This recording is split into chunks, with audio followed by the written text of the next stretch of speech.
application of 5 suspects accused of helping rapist Thabo Bester escape from prison has been postponed to next week. In fact, their lawyers remain and maintain that the former G4S employees are cooperating with law enforcement and do not pose a flight risk. Our senior reporter Silindelo Masikane has filed this report.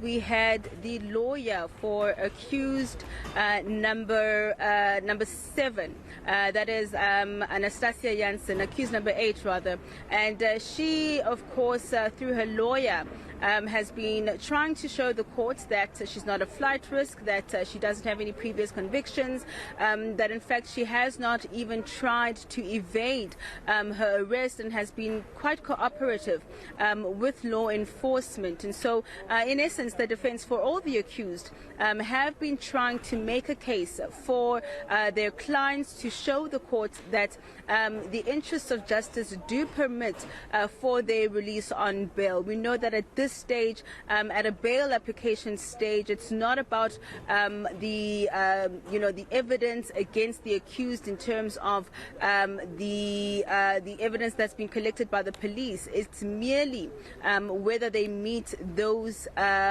conditions to be released on bail. And in essence, they face Schedule 1 offences, meaning the onus was on the state to show the court why they should remain behind bars. Let's just then take a listen to some of the submissions made by Nastasia Janssen's lawyer. She is one of the control room operators accused of opening the gates that released Thabo Bester, allowing him to essentially walk out of the Mangaung Correctional Center. And at this point, the accused will be back in court, Masejo, on the 23rd of May for closing arguments. Let's take a listen to Nastasia Janssen's lawyer, Mr. Gary Bursa. Colonel, you agree that President number 5 had no previous convictions?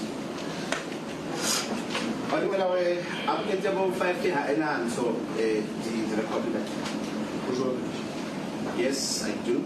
Colonel, you agree applicant number 5 also had no pending cases? And on the latter or another case such as myself? Yes, I do. You also agree there's no warrants against applicant number 5 at this stage? And I found a warrant. This is back again. That's correct. You also agree you don't have any proof that applicant number 5 has a violent, has a history of violence? And I want to make a history and hope. Yes, I do not have any evidence to the contrary. You also agree that applicant number 5 is not on parole? And I've been told yes, I do.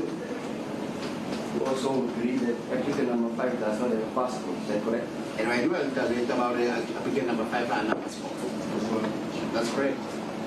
You also confirmed that the address of applicant number 5 was confirmed by you? And after the first encounter, we confirmed the address here.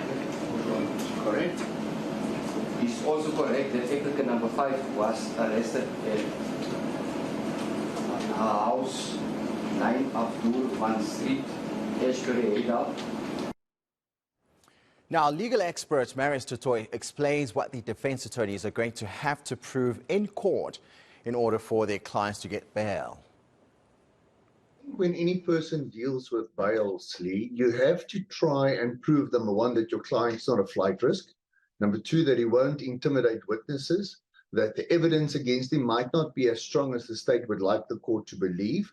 And there could be a number of factors linked with that sort of cross-examination. You might deal with passports, you might deal with my fixed abode, you might want to show that I have a number of properties or I have a business. So the defense in cross-examining the state, because remember, this is a bail hearing, so hearsay evidence is admitted. In other words, the investigating officer can tell the court what he heard another person explain to him or what he heard somebody said. So the evidence that is tendered by in the court is generally speaking quite wide. And you as the attorney has to make sure that the grounds upon which the state is opposing bail, that those grounds specifically are attacked, so that you can show at the end of the day that the grounds upon which they rely are perhaps frivolous, it doesn't carry much weight, and the court should permit my client to bail in the interest of justice. So as an attorney, you are always gauged by the nature of the evidence adduced by the state, because you expect the state to only adduce that evidence which they believe will be sufficient for the court to deny your client bail.